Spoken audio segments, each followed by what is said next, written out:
A China passou 2 décadas convencendo o mundo de que suas armas eram de classe mundial, mas bastaram 3 guerras e apenas 9 meses para destruir essa imagem. Paquistão, Venezuela, Tailândia e Irã. Esses países gastaram bilhões e bilhões em mísseis, radares e caças chineses para se protegerem. Países confiaram nas promessas de Pequim de armas tão boas quanto as ocidentais por metade do preço. Porém, sempre que entraram em conflito, fracassaram. E o Irã acabou sendo a maior vítima de todas. Não uma, mas 2 vezes em um único ano. Na verdade, da segunda vez foi muito pior.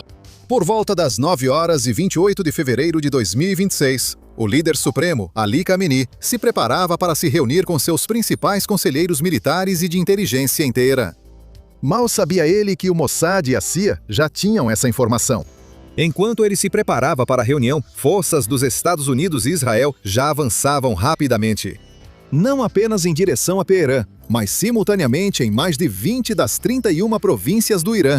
Nos 60 minutos seguintes, forças dos Estados Unidos e Israel atacaram infraestrutura militar, instalações nucleares, bases de mísseis, comandantes da Guarda Revolucionária e o prédio onde Khamenei e conselheiros estavam. No fim do dia, o Irã confirmou a morte de seu líder supremo e cerca de 40 comandantes seniores.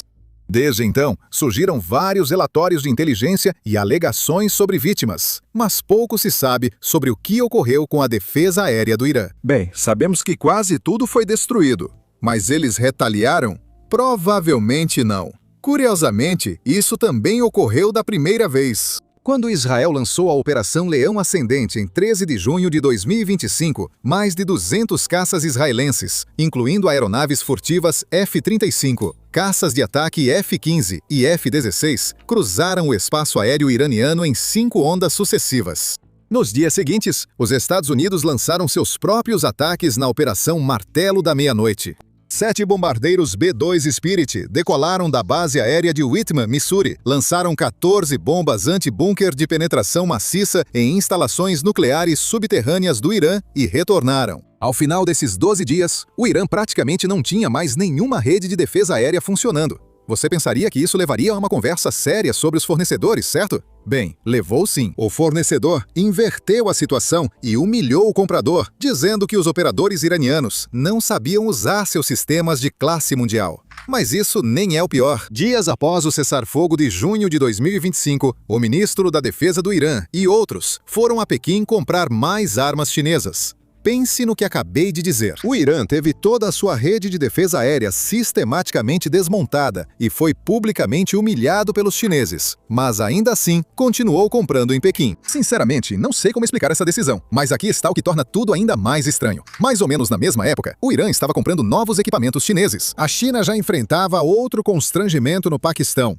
onde um mês antes, a Índia destruiu radares e mísseis chineses na Operação Sindur, confronto militar de 4 dias em maio de 2025. Pequim não reconheceu falhas em seus sistemas e culpou os operadores paquistaneses pela falta de profissionalismo. Segundo o MISIMA de Mianmar, Pequim pressionou Islamabad a esconder ou destruir provas das falhas do SED-9B, temendo que imagens prejudicassem seus negócios de exportação de defesa. Em julho de 2025, segundo vários relatórios de defesa, o Irã recebeu sistemas chineses de mísseis superfície-ar de longo alcance SED-9B em um acordo de troca de petróleo por armas. Os sistemas teriam sido instalados para proteger instalações nucleares em Natanz e Fordow, bases da Guarda Revolucionária Islâmica e a liderança perto de Teherã e Isfahan.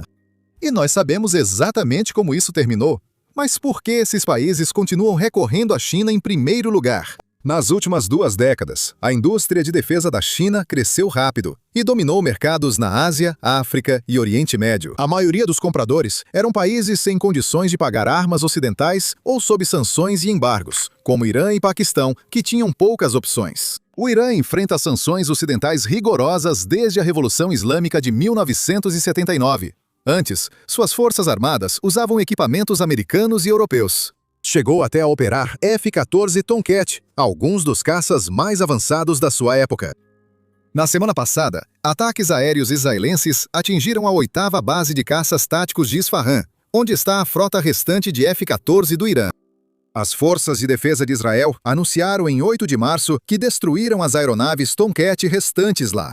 Imagens de satélite confirmaram a destruição de 2 ou 3 F-14 no solo. Após a Revolução Islâmica de 1979, as relações com o Ocidente colapsaram quase instantaneamente. A Rússia era tecnicamente uma opção, mas líderes iranianos nunca confiaram totalmente em Moscou. Além disso, armas russas eram caras e pouco confiáveis. A China então entrou em cena e passou a oferecer preços mais baixos que os russos, afirmando ter tecnologia igual ou superior. Teherã tornou-se dependente das armas chinesas. O mesmo ocorreu com o Paquistão. Antes dos anos 1990, o Paquistão usava principalmente armas americanas e ocidentais, especialmente durante a Guerra Fria, como aliado dos Estados Unidos contra a influência soviética no Afeganistão. Tudo mudou após os testes nucleares do Paquistão em 1998. Os Estados Unidos impuseram sanções severas e cortaram rapidamente o fornecimento militar. Sem alternativas, o Paquistão reforçou sua amizade com a China, que rapidamente forneceu caças, tanques, mísseis e embarcações navais acessíveis a Islamabad, tornando-se seu principal e quase exclusivo fornecedor militar. Além de tudo isso, a China tem produzido consistentemente sistemas de armas impressionantes ao longo das décadas, muitas vezes apresentando cada um como inovador, e às vezes até afirmando ousadamente que são muito superiores à tecnologia ocidental. Por exemplo, lá nos anos 1990 e 2000, a China promoveu fortemente tecnologia avançada de mísseis e seus caças desenvolvidos internamente, como o JF-17 Thunder, que rapidamente se tornou a principal aeronave de combate do Paquistão. Já na década de 2010, a China revelou o caça furtivo J-20 e afirmou que ele poderia igualar ou até superar jatos americanos como o F-22 e o F-35. E eles não pararam por aí. A cada poucos anos, Pequim lançava algo novo. Mísseis antinávio, bombas guiadas de precisão e radares de alta tecnologia, todos prometendo desempenho ocidental por uma fração do custo. Sempre viravam manchete. Isso gerou a impressão de que a tecnologia chinesa equiparava-se ao armamento ocidental, tornando as armas chinesas atraentes para países como o Irã e Paquistão, que buscavam armas avançadas, mas não podiam pagar ou acessar opções ocidentais. Depois de gastar dezenas de bilhões de dólares, esses países realmente acreditavam que haviam construído arsenais de ponta, poderosos o suficiente para se defenderem, ou até desafiar adversários como Israel e Índia. Mas, como já vimos, tudo o que eles realmente compraram foi uma coleção de sucata cara da Timur. Agora, no caso do Irã, a China tem o que chamam de parceria estratégica com eles.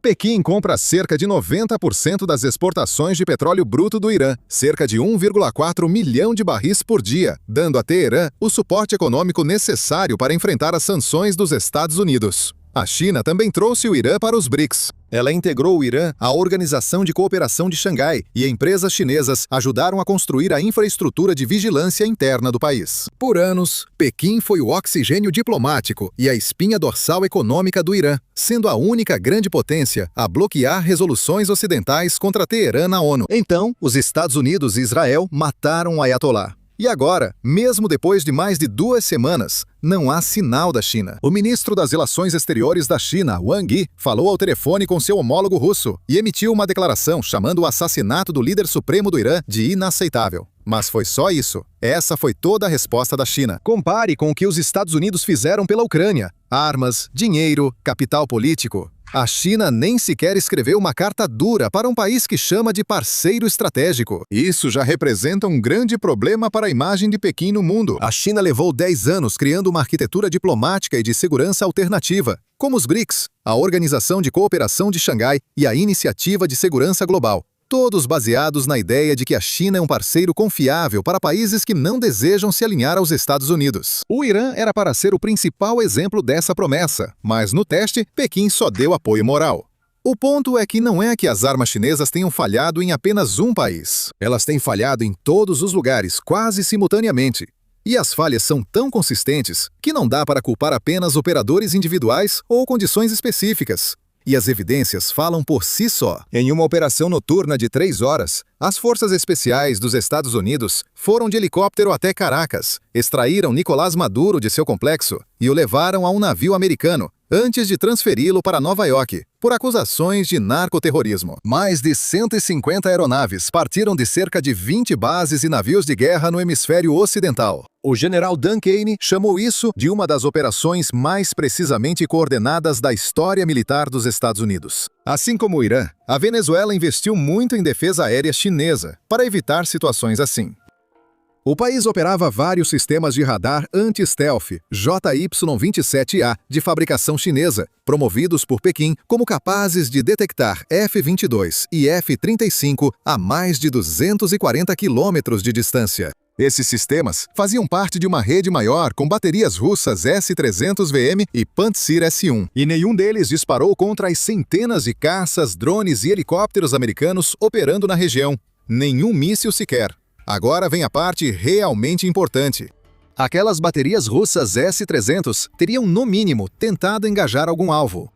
Sabemos que funcionam, pois vimos os S-300 sendo usados em tempo real na Ucrânia por ambos os lados para derrubar aeronaves, mísseis e drones durante a guerra. A Ucrânia usou esses sistemas para derrubar caças russos, enquanto a Rússia os lançou contra cidades ucranianas. Os S-300 engajam alvos. Essa é sua função. O problema na Venezuela não era o equipamento russo, mas sim que ele foi conectado às redes de radar chinesas. O JY-27A tinha como principal função detectar cedo aeronaves furtivas e direcionar mísseis, servindo como os olhos do sistema. Afinal, Pequim anunciava que ele era capaz de detectar aeronaves como F-35 a uma distância de 300 a 500 quilômetros. Foi por isso que a Venezuela pagou. Nas 3 horas em que as forças dos Estados Unidos estiveram no espaço aéreo venezuelano, o JY-27A não detectou nada. Os caças EA-18G Growler bloquearam a rede de radares antes que captassem qualquer sinal útil. Helicópteros das operações especiais foram até a casa de Maduro e o levaram para os Estados Unidos. E Hudson Chi, major-general aposentado de Taiwan e ex-líder da Faculdade de Guerra Política da Universidade Nacional de Defesa, afirmou que o sistema chinês parece moderno no papel, mas desmorona em combate real.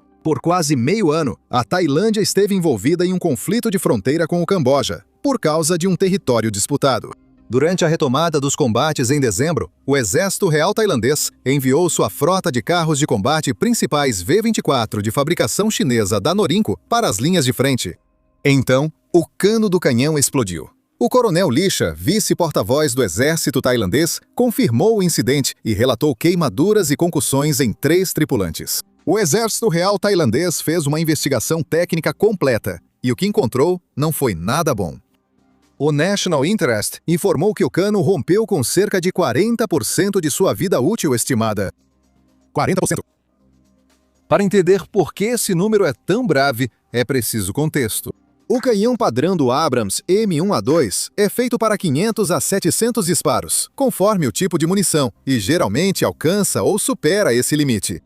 Os Leopard 2 estão na mesma faixa. Mesmo os canhões russos dos T-72 e T-90, que operam em condições muito mais severas e com muito menos manutenção, geralmente atingem sua vida útil estimada. O VT-4, em comparação, é projetado para cerca de 500 disparos, e isso já é o limite inferior. Mas o canhão que se rompeu falhou com aproximadamente 200 disparos. Esse não foi o único problema da Tailândia com esses tanques. Desde que receberam os tanques, as equipes relataram problemas frequentes no giro da torre, controle de tiro e motores. As equipes destacaram que a blindagem lateral é insuficiente e o giro é lento para combates dinâmicos. Para ser justo, o V-24 custa cerca da metade de um Leopard 2 ou Abrams, 4 a 5 milhões de dólares por unidade, enquanto os ocidentais custam 8 a 10 milhões. Talvez você pense, você recebe o que paga.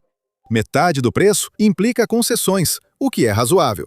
Mas o canhão não durou metade da vida útil prevista. Ele falhou com 40% de 500 disparos, ou seja, menos a metade. As equipes tailandesas já alertavam sobre esses problemas desde o início, mas só deram atenção após a explosão de um canhão em combate. Até hoje, os oficiais chineses não comentaram sobre os problemas e falhas no cano do VT-4. Pelo que vimos, os chineses provavelmente culparão a tripulação pelo carregamento errado da munição.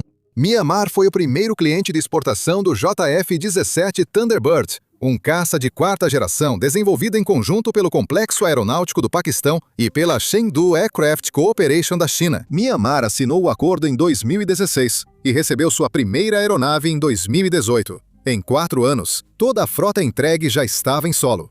A lista de falhas era simplesmente constrangedora. Trincas nas pontas das asas e nos pontos de fixação, falhas recorrentes no radar KLJ-7 chinês, problemas no motor e pane no computador de armamentos que limitava as zonas de lançamento dos mísseis, além do alcance visual nos treinamentos. Essas aeronaves eram armadilhas mortais para voar, ainda mais para lutar. A Junta Militar de Myanmar enviou mensagem severa a Islamabad, exigindo responsabilidade. O Paquistão enviou equipes técnicas em setembro de 2022 e 2023, mas não conseguiram consertar nada. A junta ficou tão irritada que o general Min Aung Hlaing levou a questão diretamente ao primeiro-ministro do Paquistão, Shahbaz Sharif, e ao chefe do exército, general Asim Munir. Reflita sobre isso. O líder de uma ditadura militar, pouco diplomático, fez questão de reclamar pessoalmente a 2 altos oficiais do Paquistão sobre caças defeituosos. E quando nem isso adiantou, a China teve que intervir. O enviado chinês foi a Naypyidaw não por preocupação com a Força Aérea de Myanmar, mas porque o JF-17, co-desenvolvido pela China, começava a ter sua reputação no mercado externo prejudicada. Pequim precisava agir antes que a notícia se espalhasse. Por fim, a Força Aérea de Myanmar desistiu completamente do J-17 e voltou a usar seus MiG-29, Yak-130 e K-8 para lutar em sua guerra civil. A junta recusou novas negociações para comprar aeronaves de reposição do Paquistão. E, sinceramente, depois do que houve com a Força Aérea do Paquistão contra a Índia, dá para culpá-los? A pior parte é que até a Nigéria passou pela mesma experiência. No final de 2025, toda a sua frota de JF-17 estava em solo. Em novembro de 2023, Lagos já tinha visto suficiente e assinou um contrato com a Leonardo da Itália para adquirir 24 aeronaves de combate leve M346FA como substitutas. Então, o Paquistão exportou o JF-17 para exatamente 3 países em toda a história do avião. 2 já desistiram. O terceiro obteve acesso a eles há poucos meses, e você já imagina o resultado. No fim, o quadro é consistente. Negue tudo, culpe os outros. A Tailândia usou mal seus tanques. Myanmar e Nigéria não mantiveram seus caças. O real problema da Venezuela foi confiar nas baterias russas. Os operadores do Paquistão não eram bem treinados. Nunca é culpa das armas. Nunca é culpa do fabricante. Sempre do cliente. Toda vez. Agora, o problema para a China é que ela usa exatamente os mesmos sistemas para se proteger. O mesmo CD-9B que falhou no Paquistão, o mesmo radar JY-27A que ficou cego na Venezuela, esses estão implantados ao redor de Pequim, no Tibete e em todas as ilhas que a China passou a última década militarizando no Mar do Sul da China. O radar JY-27A também está instalado perto do lago Pangong, no leste de Ladakh, em frente às posições militares indianas na fronteira do Himalaia. A Índia já sabe exatamente como esse radar se comporta sob pressão. Ela destruiu esse modelo na base aérea de Shunyan, no Paquistão, durante a Operação Sindoor. Sabe as frequências de interferência, tempos de resposta e pontos cegos. Reflita sobre o impacto disso frente às armas indianas, especialmente o míssil BrahMos, um míssil de cruzeiro supersônico que voa a apenas 5 metros do solo na fase final. E além disso, ele nem sequer voa em linha reta. Em terra, ele aproveita o terreno a seu favor, contornando vales, encostas e cristas e usando obstáculos naturais para ficar fora do alcance dos radares mais distantes. E faz tudo isso a cerca de Mach 3, cerca de 1 km por segundo. Um míssil a Mach 3, oculto atrás do horizonte do radar, pode dar aos defensores apenas segundos para reagir. Nos segundos finais, BrahMos faz manobras laterais e verticais repentinas em voo baixo, dificultando ainda mais o rastreamento por radar e o controle de tiro. Então, quando o radar de controle de tiro HT-233 do CD-9B realmente o detecta, o míssil já está dentro da janela de engajamento. E isso sem contar as plataformas de guerra eletrônica indianas, que já interferem nesses radares antes das baterias travarem o alvo. Em vários casos, os locais de lançamento de mísseis paquistaneses foram atingidos antes que pudessem lançar um único interceptador. E a Índia não era a única observando esses sistemas chineses falharem. Os Estados Unidos estavam observando, Taiwan estava observando. E então todos eles assistiram a mesma coisa acontecer na Venezuela em janeiro de 2026. E novamente no Irã, apenas 6 semanas depois. Agora, imagine como seria uma invasão de Taiwan. O EPL teria que atravessar cerca de 180 quilômetros de mar aberto. Precisa realizar desembarques anfíbios em ilha fortificada, com litorais cercados por recifes. É necessário eliminar as defesas aéreas de Taiwan e, possivelmente, enfrentar grupos de porta-aviões dos Estados Unidos e aviões furtivos da Força Aérea. Tudo depende das redes de radar do EPL, de suas baterias de mísseis superfície e ar e da integração da guerra eletrônica funcionando sob fogo, interferência e supressão americana das defesas aéreas inimigas. Melhor do que funcionou em qualquer uma dessas outras 4 nações que acabamos de discutir. O Centro de Estudos Estratégicos Internacionais conduziu provavelmente o mais detalhado jogo de guerra público sobre uma invasão de Taiwan. Eles realizaram o jogo não uma, nem 2, mas 24 vezes em uma ampla variedade de cenários. E na maioria deles, os Estados Unidos, Taiwan e o Japão conseguiram derrotar a invasão. Mas os custos foram enormes. Dezenas de navios perdidos, centenas de aeronaves destruídas, dezenas de milhares de militares mortos. E isso considerando que as armas chinesas funcionem como anunciado, o que, como acabamos de passar os últimos minutos estabelecendo, não é o caso. O jogo de guerra concluiu que a melhor forma dos Estados Unidos defenderem Taiwan seria destruir com precisão as defesas aéreas, bases aéreas e de mísseis, artilharia e centros de comando e controle do EPL. Exatamente o que vimos acontecer ou o que ocorre com o Irã agora. O fracasso dos equipamentos chineses nesses conflitos abalou a confiança nas vendas de armas do país e gerou dúvidas sobre a defesa da China. E isso não deveria surpreender, pois no final de 2023, avaliações de inteligência dos Estados Unidos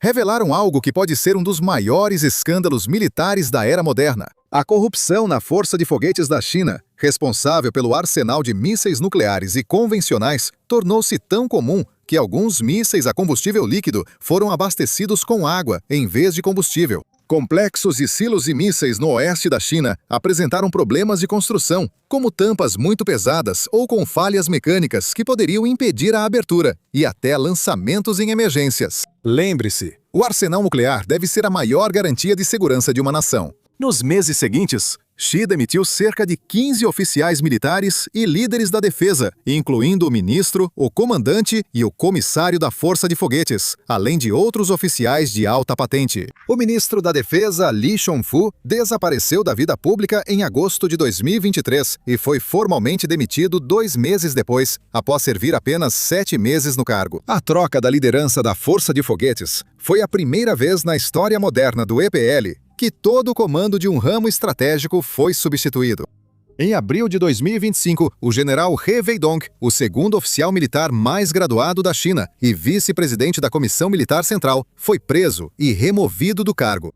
Em novembro de 2024, o almirante Miao Hua, chefe do Departamento Político da Comissão Militar Central, foi suspenso por violações disciplinares.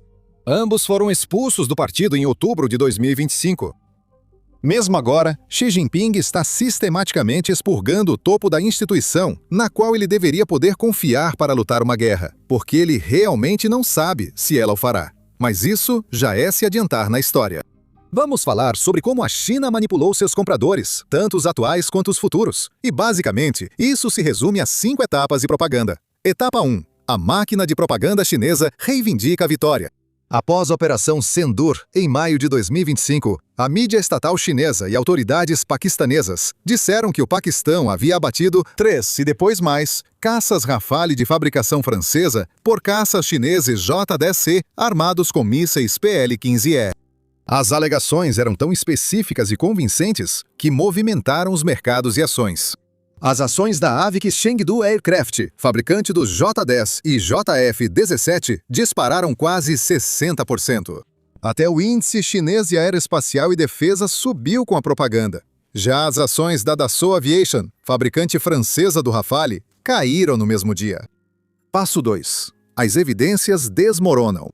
Analistas de OSINT rastrearam os números de cauda dos Rafales que o Paquistão disse ter abatido.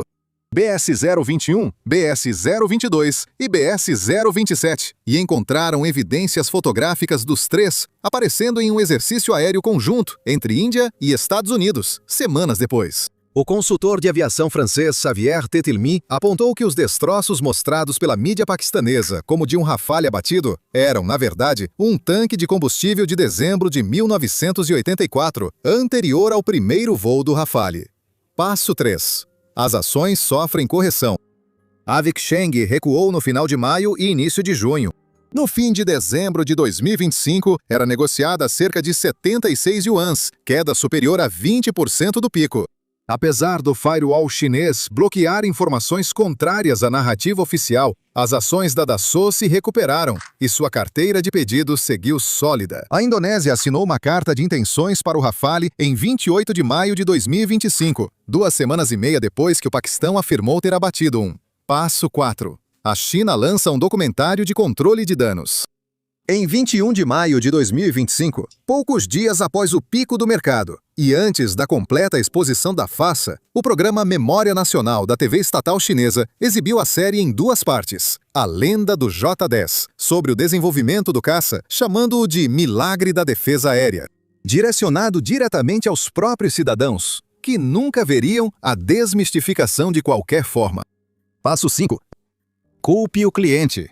Sem controlar o ambiente de informação fora da China, como faz internamente, resta-lhe apenas essa jogada. Ainda aguardamos a resposta da China sobre sistemas comprados pelo Irã meses atrás. Mas o mercado global de armas não espera por isso. De acordo com o ranking mais recente do CIPRI, publicado em março de 2026, a China agora é o 5º maior exportador de armas do mundo, com 5,6% das transferências globais de armas tendo sido ultrapassada pela Alemanha, que ficou em 4º lugar, com 5,7%. O relatório das 100 maiores empresas de armas do CIPRI mostrou queda de 10% nas receitas das 8 empresas chinesas analisadas. Narinco, o fabricante de tanques e armas cujo canhão V-24 explodiu na Tailândia, viu suas receitas caírem 31%. O Paquistão avalia o sistema de defesa aérea SIPR da Turquia para substituir o SED-9B fracassado. A China seguirá vendendo armas. Ser excluído dos fornecedores ocidentais limitou as opções acessíveis de muitos países, restando a China como única alternativa para vários deles. E veja, alguém poderia argumentar que a China ainda tem armas em seu arsenal que não exporta, sistemas que ela mantém apenas para si mesma, coisas que ela chama de verdadeiramente de última geração. E isso é justo. A própria China não sabe como essas armas funcionariam contra um inimigo real, pois só lutou uma grande guerra nos últimos 47 anos. O conflito de fronteira de 1979 com o Vietnã, que, segundo relatos, não foi muito bem sucedido. Desde então, só houve exercícios, desfiles e documentários da TV estatal. Já os sistemas ocidentais são sempre testados sob pressão em combates reais, no Golfo, Síria, Ucrânia, Venezuela e agora, novamente, no Irã. O F-35 já confirmou abates ar-ar e penetrações furtivas comprovadas. O BrahMos destruiu alvos reais, em guerras reais. O EA-18G Growler suprimiu redes reais de radares em 3 países diferentes nos últimos 12 meses. Os sistemas chineses tiveram seus primeiros testes sérios no mundo real em 2025 e 2026. O resultado já saiu, e é tão ruim quanto poderia ser. Xi já expurgou generais. Ele reestruturou o EPL. Ele investiu dinheiro na modernização por 2 décadas. Ele criou a maior marinha do mundo, em número, o arsenal de mísseis balísticos mais amplo fora dos Estados Unidos e uma rede de vigilância e ativos espaciais comparável à do Ocidente. Tudo isso parecia convincente, até que os países usaram suas armas em guerras reais.